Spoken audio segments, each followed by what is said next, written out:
Good morning, viewers, and welcome to the weekend edition of Strategic Management, where we discuss leadership, management, and strategy. It's October 31st, 2020. The month of October has been a very eventful one and is closing today on Saturday, just to show you that it's really been a very eventful month.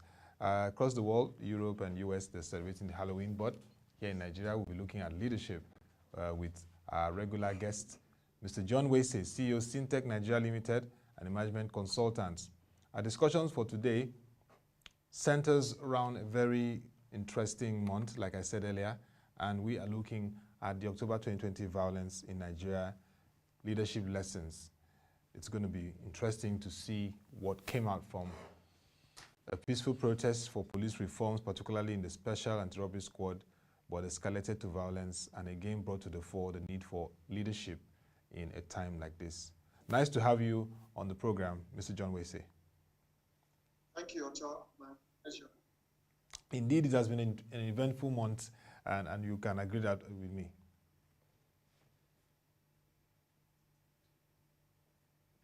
All right, so let's first look at the impacts of the escalated violence from the NSAS protest. It first started with the protest demanding for reforms, which we've talked about in two editions ago, the need to reform the police force to serve Nigerians better.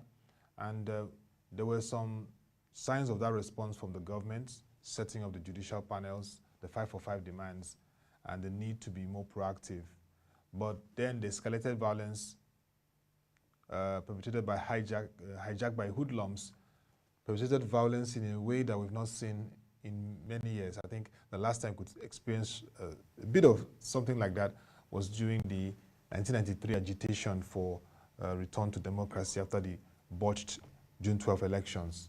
But this was deep, looting of shops, destruction of properties and businesses and investment and critical infrastructure. I'd just like to first get your perspective, Mr. Wesey, on the need to provide leadership for a nation that's been bruised by this violence. Thank you, Otto. Viewers, hope you're having a good weekend. What is leadership? At this point in time, leadership is service. That's the definition. Leadership is service, especially at this point in time in our nation's history. So, from all what has happened and the preamble you have just given, we need to do is to provide that needed leadership and its service. So every one of our leaders, from the president to the local government chairman and the councillors, that strata must provide leadership, must be selfless in trying to address this issue that has happened. Just like you said, so you could see the various committees or commissions, inquiry or investigative panels that have been set aside. But more importantly, the corporate existence of Nigeria, its indivisibility, must supersede every other interest. The security, the welfare, and the protection of our citizens must supersede every other interest. That's leadership at this time at all. So anyone who is seizing in these lights will require another form of tutelage. That's the kind of thing that we are talking about. We must see this from a holistic perspective as per our union, as per how we are. So the incident that has taken place, okay, is, in my view, an opening to what we ought to begin to do in order to secure, one, the sustainability of this nation, two, the future of the younger generation, and the children that are on board. This is a very, very clear perspective. Particularly striking for me is the fact that the corporate existence of Nigeria supersedes any other interest, and also the fact that the welfare of citizens must supersede other interests in the country. And that, again, like you said, is a constant reorientation that the leadership need to have in the country. And that brings us to the next part, where we look at the looting of what was meant to be the palliatives provided by the private and public sector partnership, the coalition against COVID-19, COVID. I know that during the peak of the COVID pandemic in the country, the lockdowns, we had lengthy conversations on the palliatives, the initiatives around it, and why it was a good way of assuaging the challenges of Nigerians. And you were even optimistic that this was a good step, and you stressed the need for it to be distributed appropriately and in a transparent manner.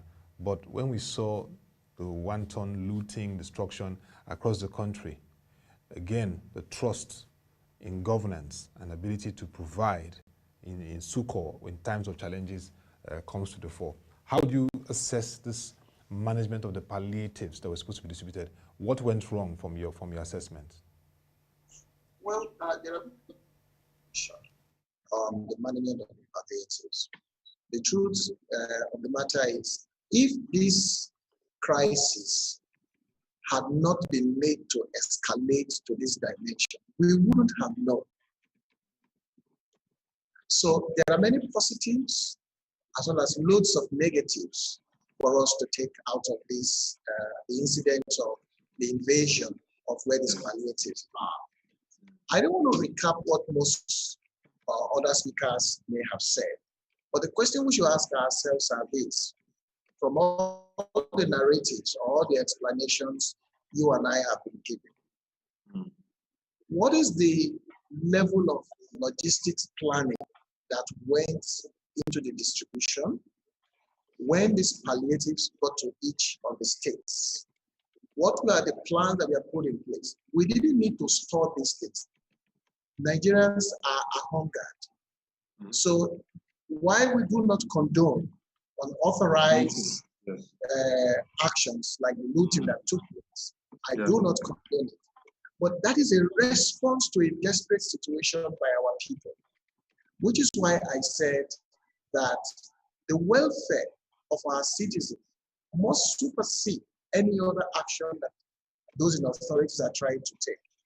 While we will punish those that are caught, okay, while the full weight of the law should be deployed, empathy must also be put in place. People are hungry. So the question will now ask, whatever happened to the planning? One would think that as those palliatives are arriving in the states, all the states will have enough plans in place to immediately do what? Disburse. Those palliatives do not need to stay for 1 minute. So whatever plans the states had, they should have been able to identify where the most vulnerable are and where people who are not, though they may not be most vulnerable, but the COVID crisis has made businesses and job opportunities and the livelihood of every one of us to be imperiled.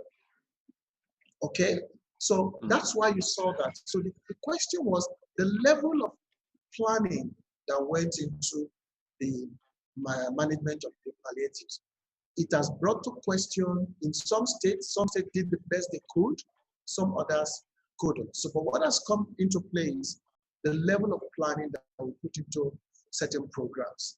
That's what we have seen. The failure of execution, 1. 2, the failure of the leadership of those in authority to understand the gap between them and the people they are leading, to understand the kind of pain people are going through.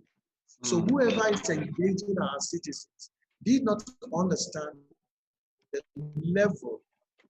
If you recall at all, when we finished our program, the peak of COVID, I used to drive down to our neighborhood and I come back with feedback because I see with the faces of people, they were ready to take anything to survive. The little we could do, those of us, whatever little we had, could share with people in our environment, you know, if it were cash for them to get something to eat as a case. So again, I think the level of planning and executing of the palliatives as it arrived at the states required much more detail. You know, it needed to be far more effective than what happened. And that's why we saw what happened. Definitely, yeah. And it also showed the need for moving beyond this blame game. I mean, federal governments, state governments, trying to get each other in terms of this did not tell me to distribute all that. It's time to really be pragmatic. And I mean, some excuses also were not acceptable. Some legislators saying that they wanted to use it for birthday ceremony. I mean, some kept huge amounts of motorcycles and deep freezers, and you were wondering when they were going to do that distribution. So, like you rightly said, the gap between the affluent and the low class is so wide, even the middle class too, with the low class, and it shows that we must really address the concerns of the citizens at the low class. If not, this shows a danger, and of course, it's a signal to the people of government. But from what you've said, Mr. Wesey, what additional signals should the government and all the political class take from this wanton looting? Because it wasn't just the palliatives warehouses. They started getting into the homes of well-placed politicians. For example, in Cross River, like 3 senators, their houses were attacked and looted. Thank you, Otto. There are a number of learning points we can take from this incident.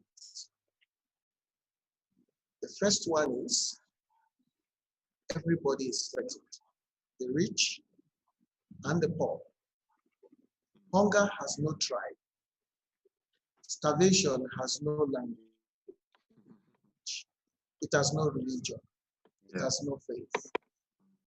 And like they say, there's a common saying that says, a hungry man is an angry man. What we saw manifesting by the various species that some of our political leaders experience, okay? Like I've always told people, I sympathize with them, but that's a signal to what is likely to happen as a result of the mismanagement of the leadership thrust that was betrothed to our people. So when they are going to come, they are going to come to everybody. They will not distinguish because they know the houses of these people at all. They know the houses of these people. All the GRAs and estates in the country, they have to be very alert. So that makes us, the signal for us is that when we find ourselves in leadership, we need to be extra careful. We must show accountability. We must demonstrate accountability in all that we do. We must carry people in fairness, not with the level of impunity that we've been doing things. That's one. Two, the level of, the way our politicians or those in leadership, the way they display their wealth. This is what has also come into play. Whatever you may have acquired, there is some level of decorum that must be demonstrated, especially when you look at the level of hunger.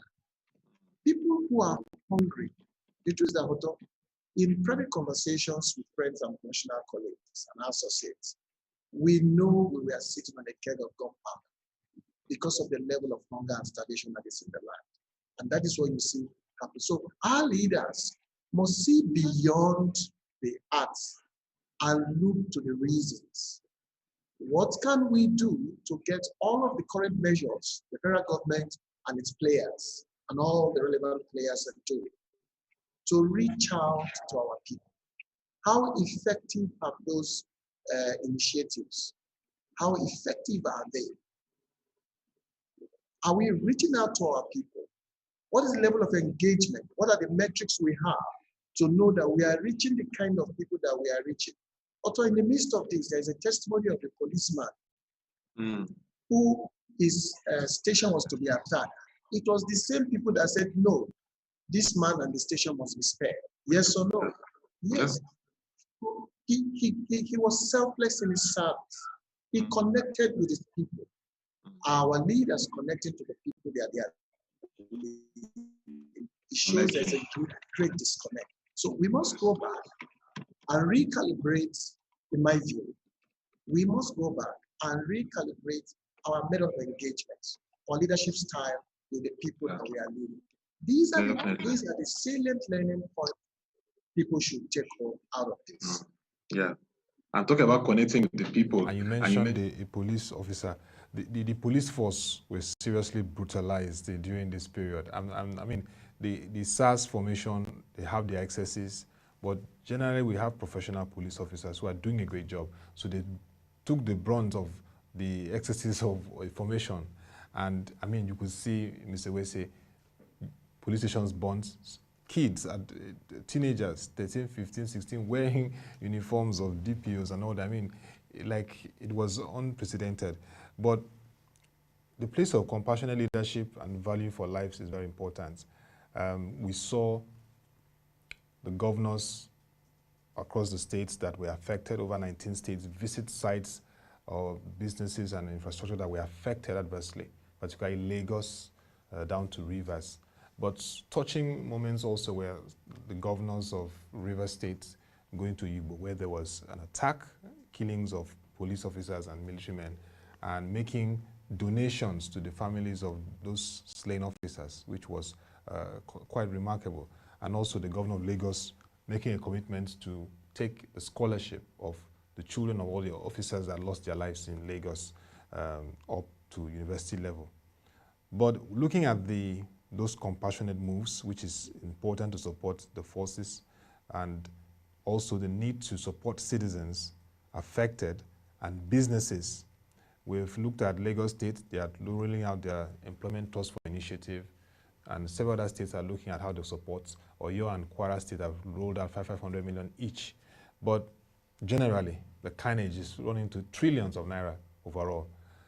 How can leadership come to the fore in helping support citizens, in creating support for businesses, and also the service people who have been affected adversely by this carnage?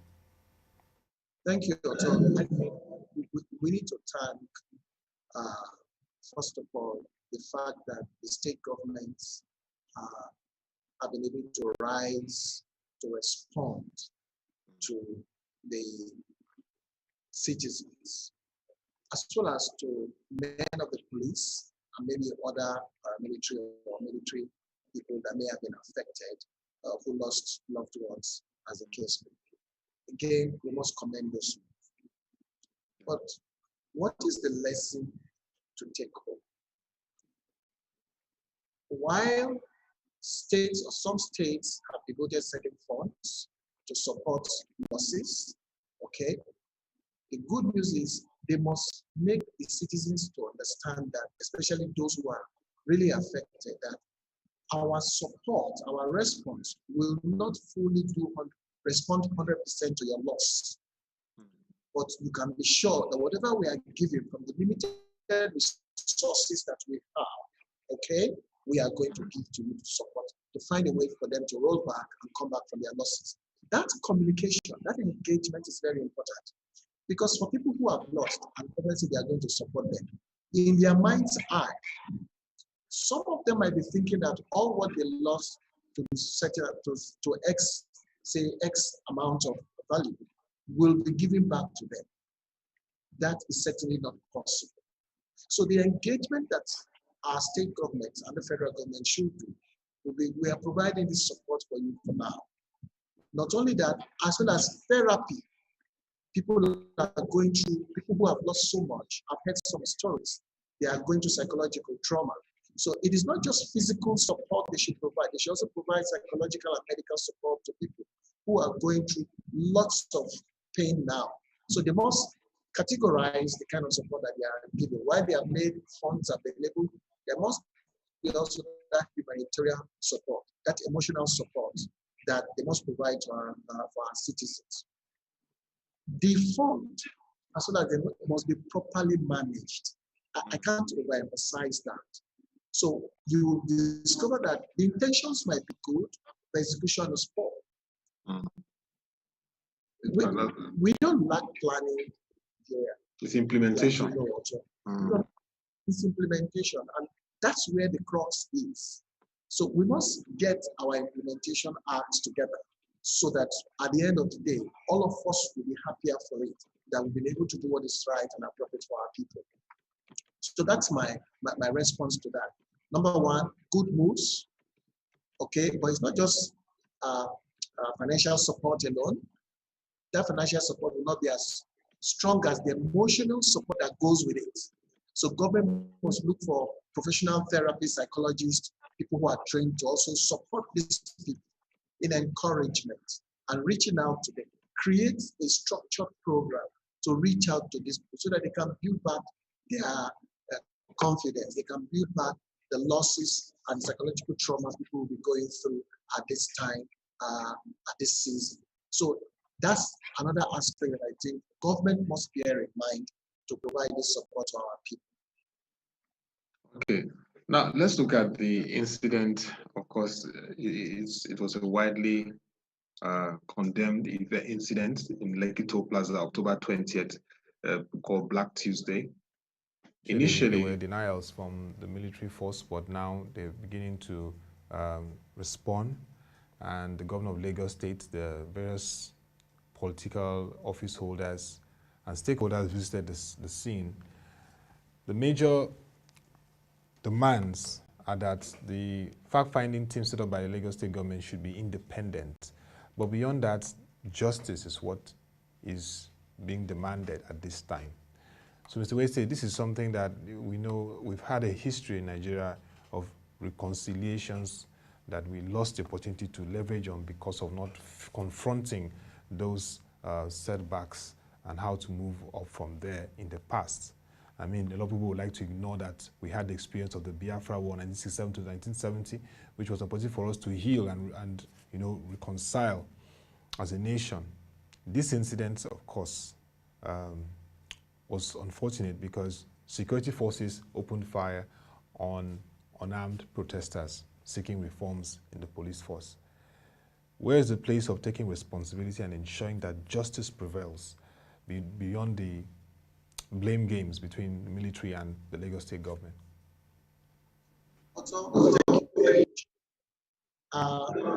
The looting and the rioting, at what point did they begin? At what point did they begin? It was after the incident at Lekki. It was also after the incident at in Abuja. Yeah. So our leaders, the heart of leadership and the mindset of leadership they are having is still command and control. They are living in another age. But unfortunately, this incident of 2010, 2020, this Black student, will remain engraved in our memory as a nation. But it is going to be so powerful, the impact, if government underestimates its value and its significance. People were killed holding peaceful protests. Lights were switched off. We've seen videos of sponsored talks carried by government officials or vehicles of government officials or vehicles of highly placed people. Okay? This is no small thing. Both the federal government, the military, the police, and the Lagos State government must take responsibility. They can no longer live in denial, neither can they change the narrative however they try. The evidences against what they have committed against our citizens are humongous. Yeah. What they need to do is to come out and take responsibility, as painful as that may be. But this is the reality. That's the way life treats us sometimes. There are some things that are beyond our control. This act is on tape globally, across the world. So how the various narratives or explanation that have been given to us by the various strata of government will not do until people come out and give specific information as to what happened. And let me tell you, no matter how long this takes, this mission is going to get to the root of that incident. Because you will recall from the little some of us know, the looting and the anger began after that incident. Am I wrong? No. No. The little. After the incident, sponsored talks or sponsored misconducts going to, and after the shooting at Lekki Toll Gate. That was when the whole thing took a completely different dimension. So I think, like we've been saying, no matter the kind of vehicles or initiatives, people in authority must take responsibility and heads must roll. People must pay. We cannot lose our future generation to reckless acts like we see that took place across our nation, where talks or miscreants were sponsored by whatever interest they may be. Okay, and now the situation now escalated. People, this is not a time to live in self-denial any longer. We are not interested in the various narrative, however they want to do it. We are citizens of this great nation. People must come out and Mr. John Wesey, in just a minute. I'd just like you to give your word to the ongoing sitting of judicial panel set up by state governments to address the issue of the excesses, brutality that occurred before the disbanded operations of the Special Anti-Robbery Squad, and what you expect to see in terms of compensations, prosecutions. Will this be a moral booster to the public that indeed government is taking seriously the need to address excesses of police force and ensure that they are accountable and protect lives and property?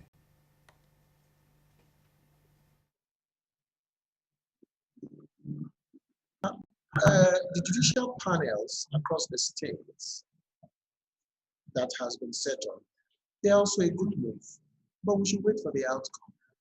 Or we should also observe how the proceedings are going. Indeed, the way the proceedings are going, as people, because I assume they are all public hearings. Yeah, public hearings, yes. Even Lagos State is on social media, Lagos State's panel. Good.